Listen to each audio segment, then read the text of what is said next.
My message this morning is called Dancing with Divine Guidance. Get it? Guy, dance. Every day we choose whether we're going to live in a friendly world or an unfriendly world. We can be on the lookout for good, and we can live from love, or we can look for what is negative and life-denying, and live from fear. Some have called this the back and forth of our human expression, the dance of life.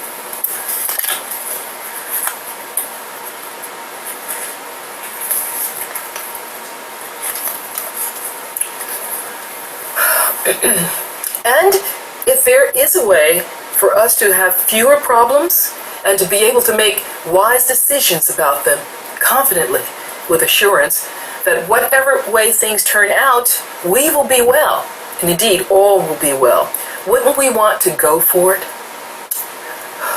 Well, we can.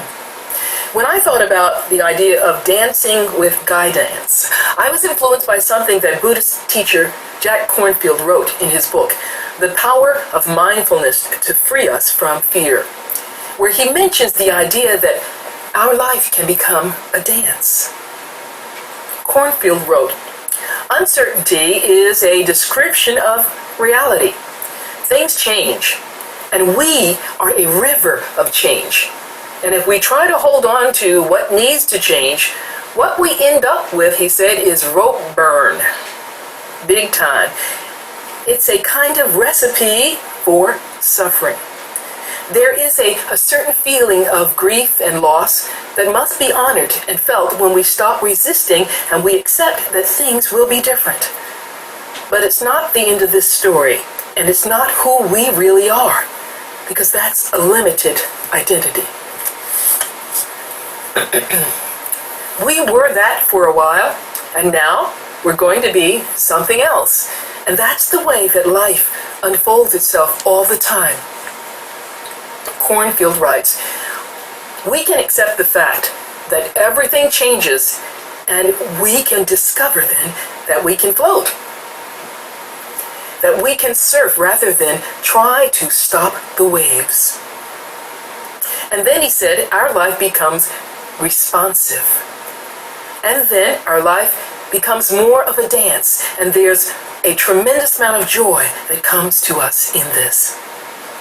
My message this morning is about how we can stop sweating the small stuff and the big stuff because of an inner assurance that we can gain by learning how to dance with divine guidance. I'm purposely stating it that way. Some of you know that I sing with a group of about 80 singers who come from Salina and from several nearby towns and communities. We are called the Salina Chorale. And I've been president of the board of the Salina Chorale for the last 4.5 years. Now, because the pandemic began raging, we were not able to sing our concerts last year in 2020. Neither the spring concert or Christmas concert. We tried. But we had to cancel each of them because of the virus, the COVID-19 virus. We had hoped that with the COVID-19 virus cases ramping down a few months ago, that we would be able to perform a Christmas concert this December. And I thought of giving this message about dancing with divine guidance because right now, my organization is struggling to figure out what we need to do, which way to go. We want to get a better sense of what will be happening with the Delta virus here in Salina and nearby towns. We want to know, get some inkling or idea if we should go ahead this fall, starting up rehearsals in October for our Christmas concert in December, and to begin all the work that's needed to have the concert. Well, we decided to postpone our rehearsal startup from August, which is when we normally begin rehearsing for the Christmas program. We rehearse once a week on Monday. And we moved it from August to September 13th. And more recently now, we moved the startup of rehearsals for the December concert to October 4th. We are hoping that towards the end of September, we're going to receive information from our local health department, from the CDC, and our government on the status of the Delta virus. We're hoping that things will be better. This will help us make needed decisions. So we are in need of divine guidance because as humans, we are unable to see what the future holds. We can't see around the bend in the road that we are walking. Is it safe? Will our members and prospective audience members be safe if we proceed? So I'm busy trying to understand more about this inner guidance, which is ever available to us, to each of us. For it is not something off somewhere out there. Divine guidance comes from that presence of God that indwells us. And so divine guidance comes from within us. You, my friends, may have your own questions about what to do in regard to events happening in your life, with your family or friends, with respect to information that we are getting about the Delta virus. I know you parents with school-aged children face quite a few insecurities about sending your children to school or not, with the Delta virus surging in some area schools, and decisions about the masking or not of our children, our teachers, and workers in our schools. You too have decisions to make about going places and about restarting things in your life, while keeping an eye and an ear open for the news and the data about the virus. You may be wondering whether or not to get the booster shot that is being suggested to all who have been fully vaccinated, or about getting your first dose of the vaccines that are readily available if you have been holding back from this activity. We are all in need of understanding how best to proceed with our lives and our activities. Excuse me. Let you tell me about myself. I'm not a dancer. I can move my body, I think pretty well, but I'm still awkward on the floor, on the dance floor. I'm not talented or skilled in the art of dancing, but I enjoy watching the competitive dancing on shows on TV. Shows like So You Think You Can Dance. This is one that my 94-year-old friend has as a favorite show. She used to be able to cut a rug, as they called it, in her younger years. She and her late husband had been very enthusiastic also about square dancing. And so it was sad for me to see, I guess about 8 years ago, that my friend decided to stop square dancing. It was becoming more difficult and difficult to find a partner. And I think she, it was different because her husband was no longer her partner there. So it was kind of sad, but she practically gave away her dancing shoes and her hoop skirts, her square dancing skirts. She had a lot of them. They were quite beautiful. I also enjoy the ice skating competitions and the shows that I've seen on TV with skaters. And skaters, as I see it, are actually just dancing on ice as they glide and spin in graceful movements. Growing up, when the Barnum and Bailey circus was still around, and they presented some of those circuses on TV, my sisters and I were glued to the screen. Stretched out on the living room floor, we watched in amazement the brave trapeze artists who flew through the air and were caught by the artist on the other swing in the sky above the heads of the spectators. And the tightrope walkers. These were those daredevils who walked on the thinnest of ropes high above the onlookers in the circus tent. I have always enjoyed the Cirque du Soleil, or in English, the Circus of the Sun shows. I saw one in Wichita, Mystery, and another in Las Vegas, and I love these shows. They are incredible acrobats and trapeze artists. And looking back now, I think I've always been fascinated by the way dancers and ice skaters and trapeze artists can use their bodies to leap and to guide and fly through the air.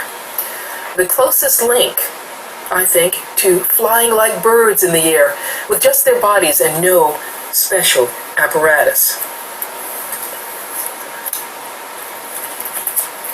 Also, because I've always thought that these artists must have a great deal of self-confidence in their ability to keep time, to move in time with a pattern or rhythm. These artists must also trust that when they make their moves or they release the swing that they've been riding on in order to gain speed and height, that their partner will support them, will lead them, and catch them in mid-air as they fly, unencumbered. In a way, I think this is what we are learning to do in this human school called life. We are learning to be trapeze artists, dancers. We're learning, like performance artists, to trust that there is a foundation, there is something undergirding us, like the trusses underneath a bridge. And somehow, this that is holding us up, this foundation beneath us, is ready to catch us if we fall. There is that which is in us, around us, beneath us, holding us up when we have fallen from the sky towards a ground of fear, worry, anger, anxiety, belief in lack and limitation, poor health, lack of confidence, and numerous other human insecurities. There is that can lift us up once again. So we too can dance, we can skate, we can fly in the face of doubt and uncertainty, because within us, available to us, there is always this guidance. And for the purpose of this message, I will call it gui-dance. There is help available when we must make small everyday decisions and also big decisions, which may well change the trajectory of our lives or the lives of loved ones. What is this thing called dance, and what do I mean by dancing with guidance? Dance is defined as the movement of the body in a rhythmic way, usually to music and within a certain given space, for the purpose of expressing an idea, an emotion, for releasing energy, or simply taking delight in the movement itself. Some synonyms for dance are to sway, to spin, to whirl, to twirl, the pirouette, to gyrate, to bop, to disco, to rock, to shake a leg, to hoof it, to cut a rug, to trip the light fantastic, to get down, or to step it, or perform a particular dance or role in a ballet. They dance the tango. A person may be said to be dancing when they are moving in a quick and lively way, as in Sheila danced in gaily.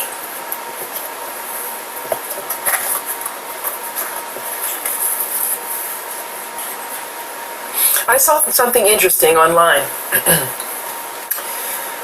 just yesterday as I was working on this message.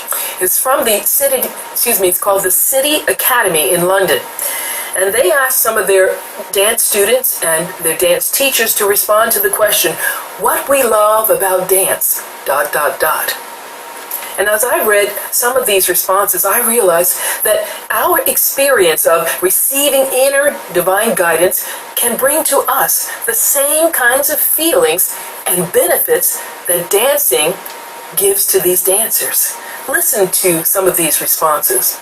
One dance student wrote that dancing is a fantastic way to escape stresses and the cares of everyday life. He said that when he danced, he felt completely released from the preoccupations and the stresses of his day-to-day life.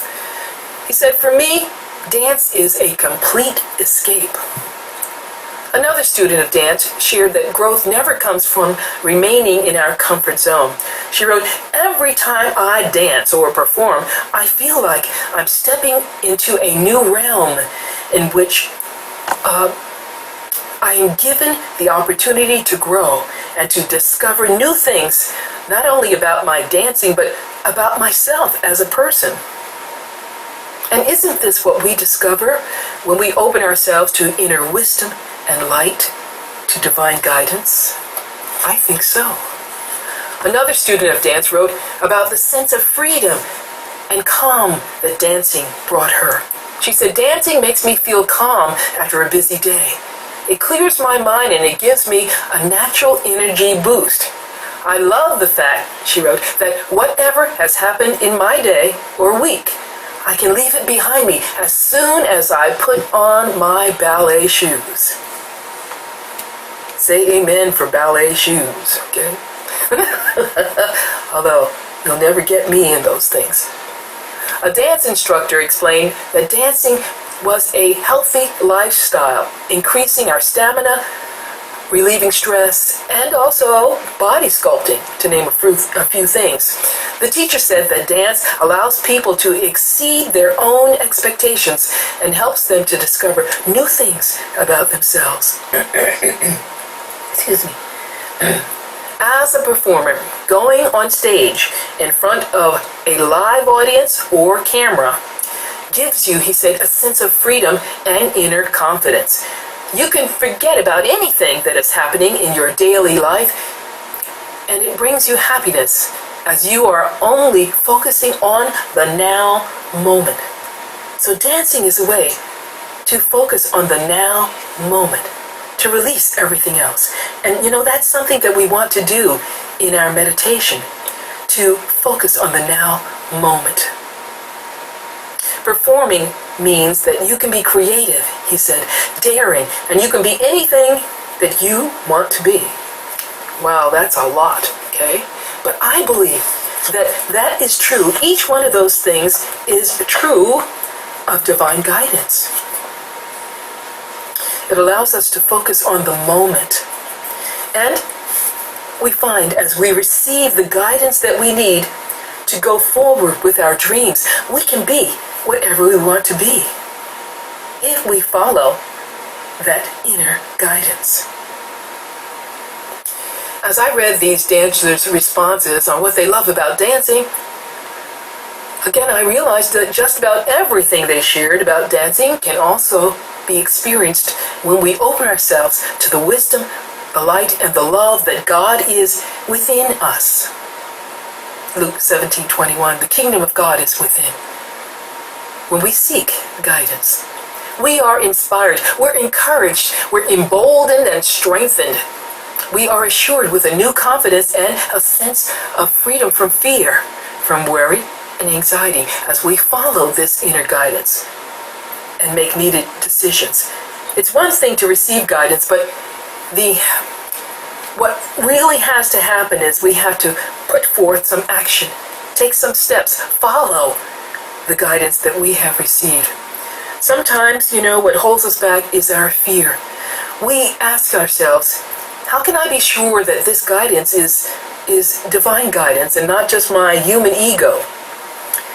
Well, one thing that we can know, if this guidance is to do harm to ourselves or to someone else, then it's not coming from the highest source. It's not coming from the divinity aspect within us.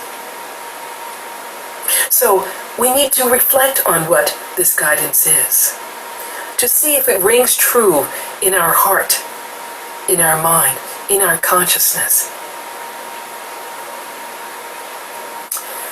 And it is true that the guidance that we receive does affect and have an impact on those others that we connect with in our life. One dancer wrote, Every time I dance or perform, I feel like I'm stepping into a new realm. It gives me an opportunity to grow and discover new things about myself and what I can do, my talent, my ability. This is true of divine guidance when we receive and work with it. The revelations that we receive can be life-changing. Perhaps dancing with gui-dance may take us onto an alternate road or path in life, the one less traveled, providing us adventures and courage so that we may discover new insights about ourselves, new strengths, new abilities, new capabilities, giving us the fortitude to stop resisting change and live, as Jack Kornfield wrote, a more responsive life, like dancing. Something Eric Butterworth would like us to understand is that inner guidance is not a special act of God or a phenomenon dealing with some external force that does something to us or acts upon us. He writes in his book, In the Flow of Life, that inner guidance is a natural experience. The wisdom and the light and love of God indwells us, as I mentioned before. It's not something that we must reach out there somewhere in the cosmos, somewhere to get or to experience. Divine guidance is ever with us, ever within us, and available to us. Because it is where God lives, that kingdom within. So when we seek guidance, there is no need for us to stretch ourselves out to a God presence out there somewhere. We simply need to still ourselves to be able to listen and to hear the wisdom, light, and the understanding that come from the Christ within us. This guidance, though its source is within, may come to us as a still small voice of intuition, a gentle urge or nudge. It might be externalized in a loud voice, a in-your-face kind of experience. Especially if we have been ignoring this guidance, especially if we have been fearful and holding back from acting on this guidance. This voice, divine voice of guidance, might speak more loudly to us. I think inner guidance may come as a feeling. It's as if clouds that were in our mind are clearing away, or seem to us as something that we feel we have always known, a feeling of rightness, and it will bring a sense of peace of mind, peace of heart, and inner knowing to us. These are ways of knowing that the guidance we're receiving is divine guidance. It might be a strong sense of what we need to do now or in preparation, like gathering more information of some type. Guidance may tell us that we need this information in order to make the decision that we are being called to make. Divine guidance can be an unshakable sense of assurance, something that we just know is right for us. And again, there's peace in this knowing. The feeling that clouds are lifting and leaving a sense of direction. Guidance comes from within, but it may find its way to us through outer means. In other words, it can reflect to us from things around us and about us and other people. In the words of another person, the lyrics of a song, for example. I have a friend who was offered a higher paying position from the company that he was working with. And he'd been there many years and he had many promotions, but this was something that he considered to be a dream job for him. He was excited about this offer. He wasn't married and he didn't have children, so those things were not holding him back. But he was conflicted because taking this position meant that he had to move out of state. And he had to move to the city of Chicago. This move meant that he would have to leave family and friends and everything that he'd known and loved. So it was a difficult decision for him to make. and he was deeply torn about the idea. Family and friends, of course, expressed that they would miss him, but they also encouraged him to do what felt right in his heart. They knew that he would love this job. So he decided to pray about it. And he decided the best thing for him is to give it over to the God presence indwelling him. And so he used imagination, and he saw in his mind's eye the light of God, the love of God encompassing him, enveloping him. And he saw kind of like light bulbs popping off in his brain, okay? And he envisioned this as divine order and divine guidance. And then he basically released this, okay? He released the turmoil and the indecision, trusting that the right and perfect answer would come to mind at the right and perfect time. And it did. He called me about his revelation a few days later. He was walking along the sidewalk near his home when an older model car in good condition pulled up and stopped at the red light.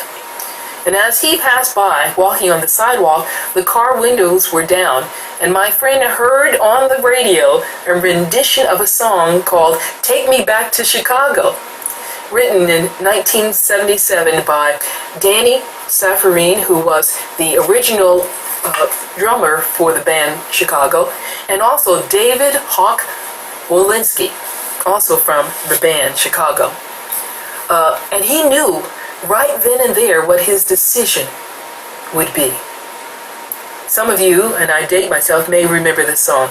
Take me back to Chicago and lay my soul to rest. Take me back to Chicago, where I could always give my best. Oh, anyway. Unity minister Charles Roth, in his book, A New Way of Thinking, advises that when we have trouble that unexpectedly stirs up in our life, and we begin to lose our spiritual equilibrium, he says, just shout out, "Whoa!" Relax. Let go and let God. And we say this to ourselves. He said, repeat this as many times as needed. If you're alone, you can state this out loud, okay, with power and conviction. Whoa! Now, whoa is a denial statement. But then we follow it with the affirmation, I let go and I let God. Try that right now. Whoa! Relax.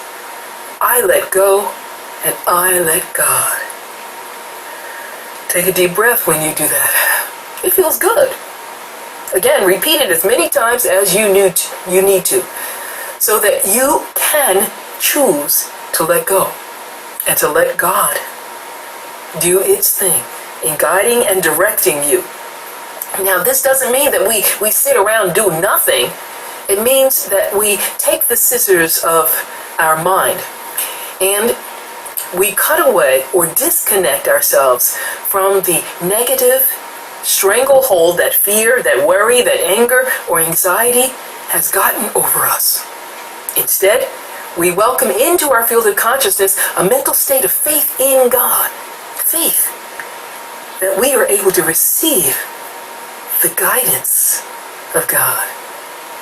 We cease to struggle with the weight of the problem. We can take a deep breath because we can release our fearful or anxious hold on the situation.